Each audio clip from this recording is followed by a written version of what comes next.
Hi folks, good afternoon. It's Russ and Vicki here. We wanted to come talk to you a little bit about the ketogenic diet in children, families, and I have an 11-year-old and a 5-year-old for anybody that doesn't know, and I've been doing the ketogenic diet with them for the last almost 2 months because my daughter had a lot of mood issues, mood swings, aggression, things like that, and I kind of linked it to her high blood sugar because I had used the monitor on her and she was upwards of almost 200 after a test, and it kind of stayed over 100 for 4 hours after her breakfast.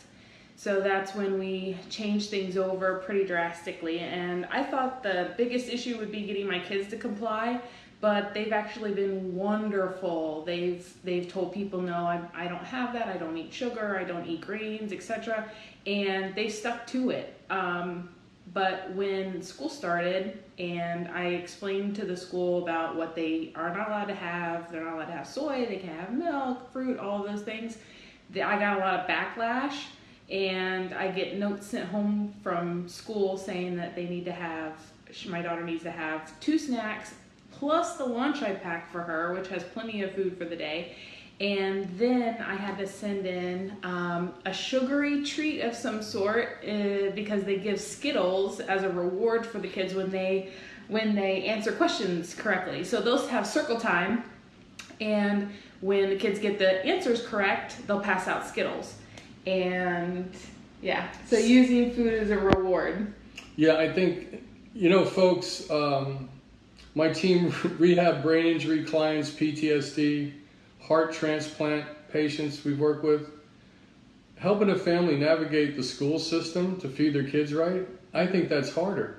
Yeah. So a couple of the topics that we're going to cover today is what you can do by forming a community to educate the teachers about not feeding your kids 6 times a day and elevating their insulin level. Mm-hmm. And this is a 2-pronged approach. You've got to form a community with people in your neighborhood, and you've got to access the teachers and educate them too, mm-hmm. right? Yeah, absolutely. Vicki's done a great thing by checking her daughter's blood sugar mm-hmm. and monitoring the food, because her daughter would have ended up on an ADHD drug or an antidepressant. And folks, mm-hmm. We all got to stick together here and educate each other. They say the kids today that are overweight or that have non-alcoholic fatty liver disease are not going to outlast their parents. And it starts by elevating their insulin levels by having them snack 3 times a day. So Vicki packs their lunch, puts the snacks in there, and we were the other day working, mm-hmm. one of the teachers called and asked, can I give your daughter a snack? I'm like, can we give her Cheerios, or can we give her grapes, or whatever it is? I say, no, she doesn't need it. I packed sufficient food for her, a lot of protein, good healthy fats. She's fine. She doesn't need to eat just because everybody else is eating.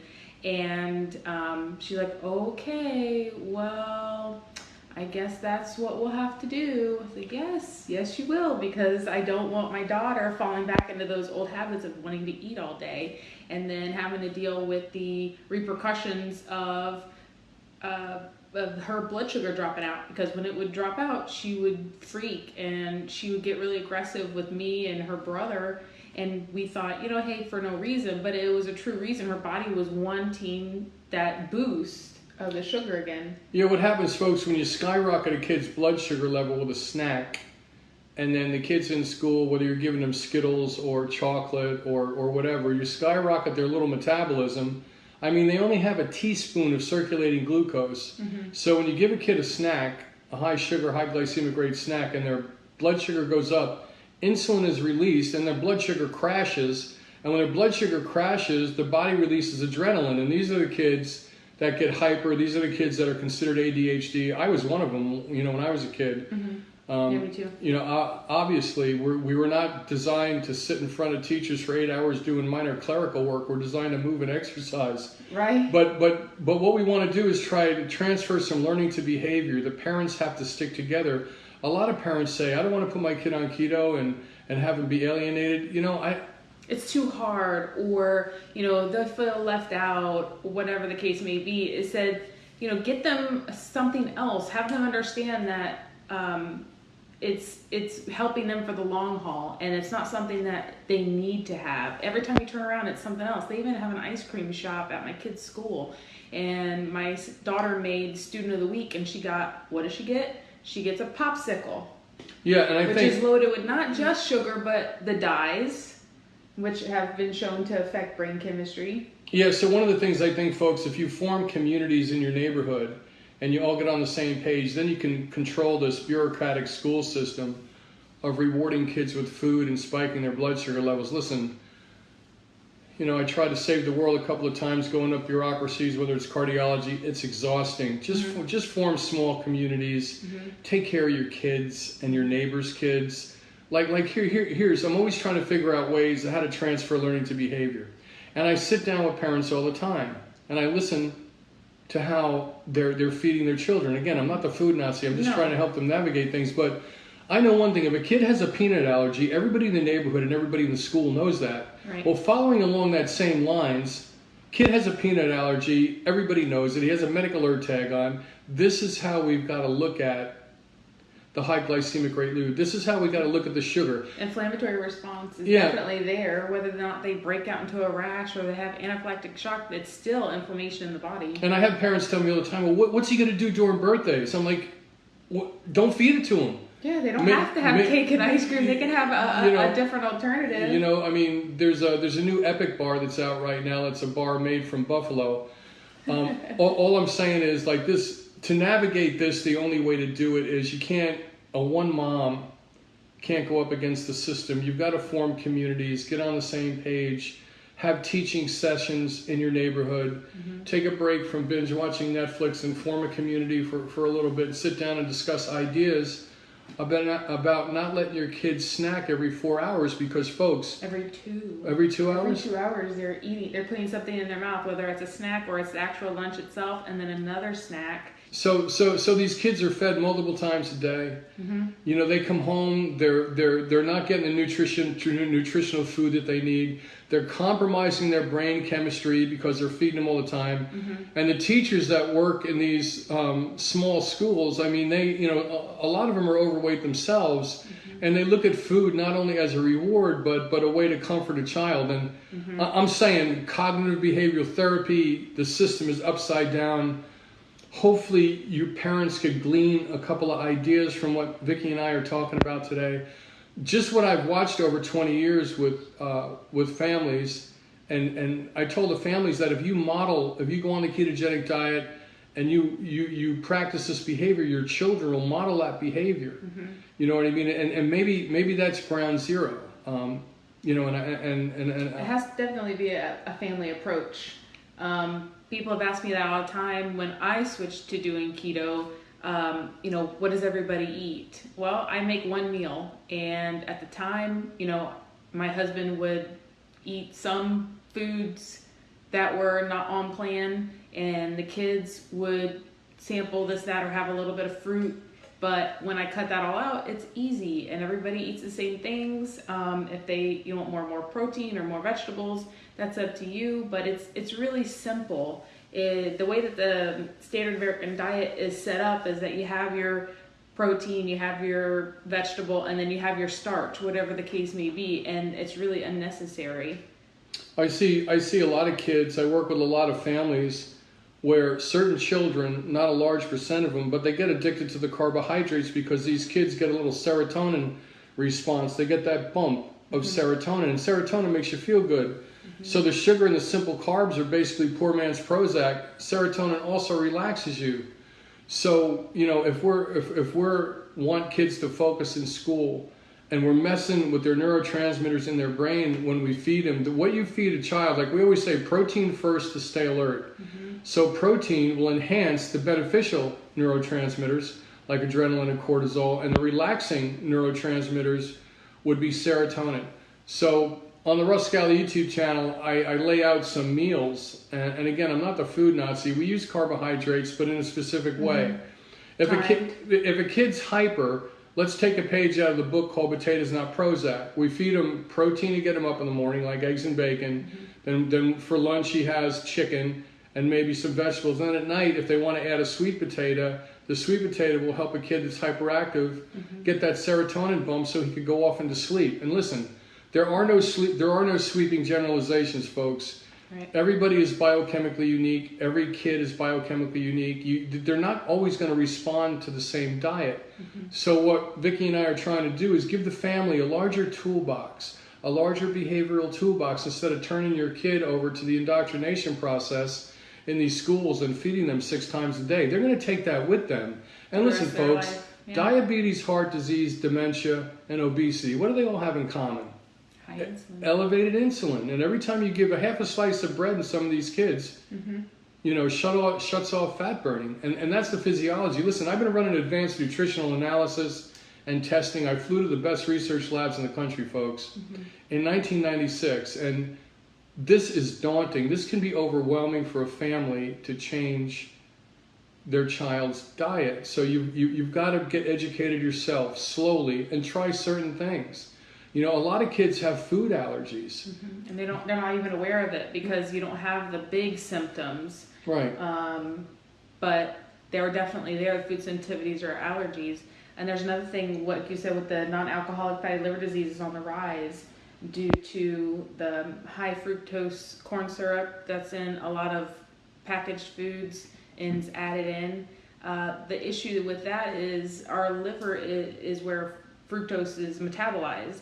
So it just gets overburdened, and we've got 10-year-old kids with fatty liver. Yeah, the folks. Here's another thing that's really interesting. Again, I just want to educate you. I don't want to scare anybody, but the new cardiologists of the future are going to be liver specialists, because liver is what elevates those small subfractions of cholesterol that block the arteries. So in children, non-alcoholic fatty liver disease is becoming an issue. These kids are compromising their liver at a very young age, and they're not going to outlive their parents. This is like scary. We had some kids imaged last week at an imaging center, and we found non-alcoholic fatty liver disease, and it's tied directly to the diet. Yeah. So again, I don't want to give talks around the world. I don't want to get in front of anybody. I'm not doing that. I want to educate people with Vicki, educate you, plant some seeds.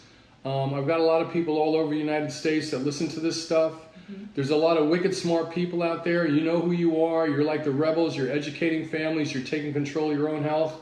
I'm thinking about starting a coaching program, right? So I could help people navigate this broken system, and they could coach people in their areas. So folks, again, like forming a community with your neighbors is really important.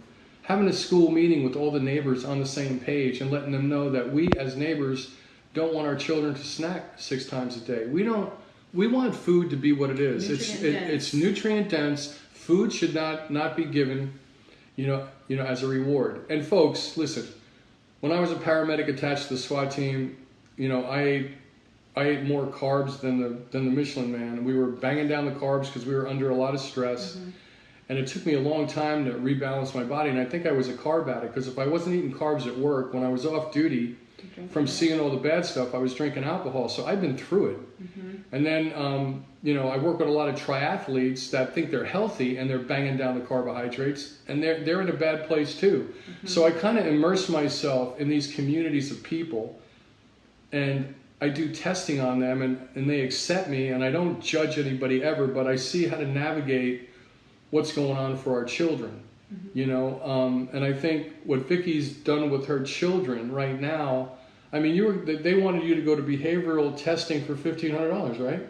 Yeah, we had considered going through a behavioral specialist to get her tested and see if there were any issues there that we could address through therapy, because her outbursts and anger had gotten pretty severe and really frequent. But it is very expensive, and then what are the results going to show? Something that I did at my house with my kids, and having a structured eating plan and knowing what bothers them, then I was able to do that for just the cost of feeding my kids and understanding the root cause of what was really going on. Yeah, folks, and you know, you could imagine when I do brain injury rehab, or I pull my team together to do an advanced protocol, that's not even offered at the Mayo Clinic. You know, I could piss a lot of people off. Well, but the psychologists and the psychiatrists that recommend these testing for children, they just treat the head. Right. So I sit there and listen, and they're talking about medications and antidepressants. I'm like, of course I say it to myself because I don't want to start any trouble. Yeah, I'm like, this kid's prefrontal cortex isn't fully formed yet until he's 28, and you want to medicate him? And you're just treating his head. What about the intestinal tract, the gut-brain connection? What about the Skittles you're feeding him for reward, fluctuating his blood sugar levels? We all know, you know, that food impacts your mood. We know from studies that they've done in prisoners. Yes. I think Schwenthaler said it, Dr. Schwenthaler, who studied prison behavior. When they changed the diet, once they upped the nutritional density, they tracked less violent behavior. Now that's on the extreme, but for a kid just to pay attention, and you give him a simple carbohydrate, and he's in algebra class or he's learning math, and that serotonin bump he gets is making him sleepy, he's not going to transfer any learning to behavior. And then the kid's going to get put in a special class or be alienated from everybody else. With a disability when it might not be a disability at all. Yeah. So and again, you are not what you eat. You absorb. Your intestinal tract, families should know, have 200 million neurotransmitters, and your intestinal tract and your brain are connected. The teachers don't know this. Right. So I've got a lot of gut-brain connection videos, folks, on the Russ Scala YouTube channel. I do advanced neurotransmitter testing. I do testing on stool samples to help families, you know, navigate this. I don't want to see them get their kids put on medications. Sometimes the antibiotics kids go on compromise their lower intestinal tract. They really do. And then it affects their behavior. And everybody goes, oh, it's just an antidepressant. It's just amoxicillin. He's only been on it for a week. Well, if they don't have the bacteria available to break down their food, then they're not going to obviously synthesize and transport those nutrients so that their pre-hormones can be created, etc., on down the line. No, that's good. Folks, we just tested a woman, a young woman, this last week, and she had no bifidobacteria or lactobacillus in her intestinal tract. Probably from a run of antibiotics. So ground zero to help this woman that's extremely fatigued, who just had a child, she can't get out of bed. The ground zero is getting that beneficial bacteria, and we want to re-inoculate her intestinal tract. Now, she's not going to hear that from her GP. She's not going to hear it from an endocrinologist. She's not going to hear it from the person at Whole Foods wearing the Tevas and the dreadlocks. You know, that's why we got to educate everybody. We have to take control and educate our neighbors and our close family friends. They say the average person with the study of weddings and funerals has about 120 connections.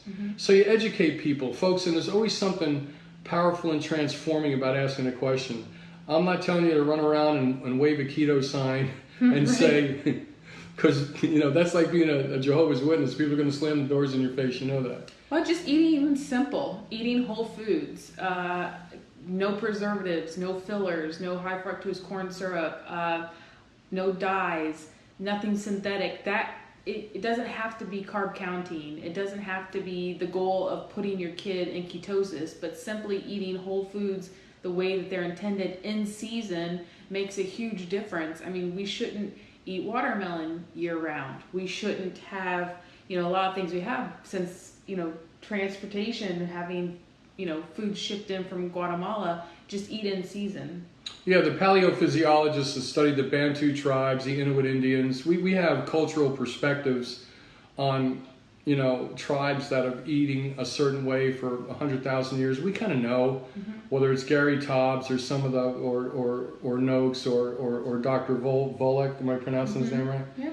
We kind of know that this is the way to go, but a lot of people are not buying into this because I think that a lot of people have been lied to, hoodwinked, bamboozled by doctors, personal trainers, and people are confused. I don't call people sheeple. I mean, I hate that term because people are not educated. I mean, you got a PhD on the side of the road with the hood of his car up and a mechanic shows up. Who's the idiot? And I only use that as a metaphor. I don't use anybody as idiot, but we all have different skill sets. We all know, if you form communities and you do research together, like in a neighborhood, I've seen families do that. They become rock stars really quick, and there's always one mom that's just an advocate for her kids. I don't want to make teachers out to be all bad. It's just, you know, they're in the environment of that's what's acceptable. I did get a compliment from my son's teacher, and she said, I just want to tell you, you know, you guys eat so healthy. I always see what your son brings in for lunch, and you guys do such a good job. And, you know, I just really applaud you for your effort. And it really meant something that she does pay attention. And she saw that, you know, his behavior is wonderful, and he's really even-tempered. All the kids play really well, and he gets his schoolwork done. She can see that it makes a huge difference. Well, you know, and that's when a teacher sees that, folks, of one child that is eating right, hopefully that's going to send a message to the other kids, and maybe that teacher. You see, I think if we educate teachers are in front of a lot of families. Mm-hmm. So if we turn teachers into disciples for this ketogenic movement, fluctuating blood sugar and behavior. Okay, folks, listen. Go to the Russ Scala YouTube channel, share our videos. You can see Scala Precision Health, and my book is out on Amazon, on Kindle right now, mm-hmm. American Biohacker. So be safe and keep spreading the word, okay? Thank you. See you next time. Bye.